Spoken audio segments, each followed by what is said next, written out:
Republicans on Capitol Hill are scrambling to regroup in the wake of Kevin McCarthy's withdrawal from the House Speaker race. Some are now pressuring Congressman Paul Ryan to run for House Speaker. Ryan insists he's not interested in being Speaker, preferring to focus on his chairmanship of the Ways and Means Committee. Outgoing Speaker of the House John Boehner says he will remain on the job until a new Speaker is elected. So will a replacement ever be found so Congress can move forward? That's our topic this half hour. And we also want to hear from you on Facebook and on Twitter. Joining us live in the newsroom is Fox 26 senior legal analyst Chris Tritico, Fox 26 news analyst Mustafa Tamiz, and public policy analyst Jackie Bally. Will a replacement ever be found? Well, there was a stampede sound we heard last week, and that was people running away from the Speaker's election in Washington. You know, when Kevin McCarthy backed out because he didn't have the votes, he couldn't, and he saw that he was going to have the same existence as a Speaker as John Boehner had, with getting his own caucus to do what he wanted to get done, as opposed to what necessarily a minority of the caucus wanted to get done. And he just said, I'm not gonna go through this.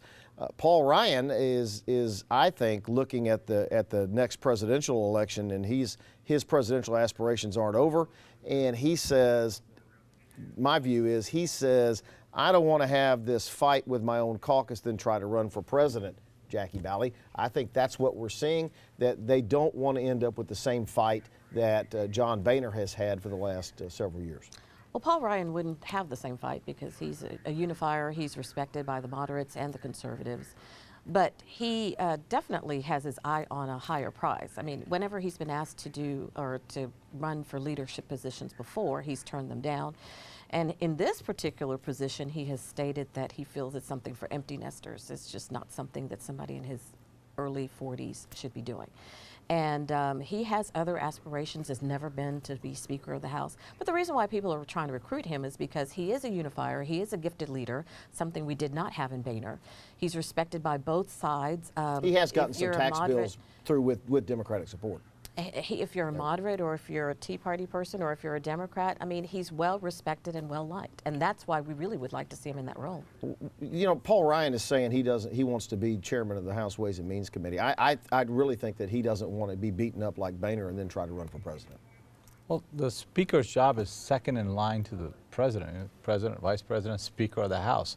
It says something about somebody whose ambition that is beyond that. So if his party needs him, his country theoretically needs him to unify the Republican Party, but his ambition is more important than those causes, you have to wonder, you know, what are you ambitious about? So I'm surprised.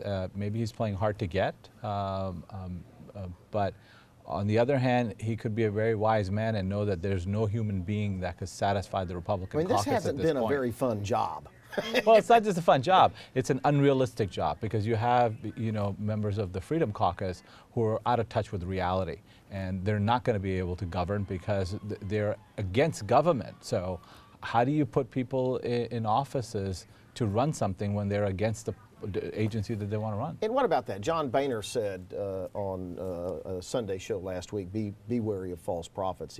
People say he was talking about Ted Cruz. I think whether he was talking about Ted or not, he's talking about that Freedom Caucus, who has, as Mustafa says, unreasonable expectations. If somebody from that Freedom Caucus gets elected, how is the House ever going to get anything done?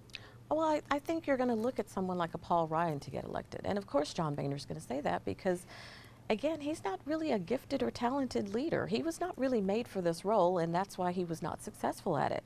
And to go back to my colleague's comments is shocker. Yes, of course he has ambition, just like the current president had ambition and skipped everything went from a junior senator and ran for president. I mean, that's what you see in Washington, and we would expect our leaders to have ambition. The fact that he has turned down certain roles in the past means that at least he's consistent. He says he speaks his mind and he speaks the truth.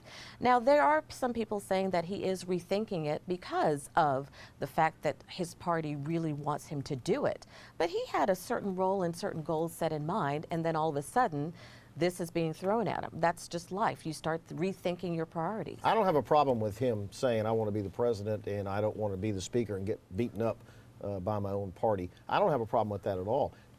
If he is rethinking it, how does he come in and get this House of Representatives to do anything when he's got such a vocal minority that blocks anything that the Speaker wants. Because he's a gifted leader. It's sort of like Clinton whenever he was in office and he had a majority of Republicans in the legislature, and he got more bills passed than a lot of people. It's sort of like when Bush was in his presidency and he had a bipartisan Congress and he got his bills passed. If you're a gifted leader, people respect you and compromise can be reached. There's a difference in a bipartisan Congress and a Republican caucus that can't get its own act together. Right.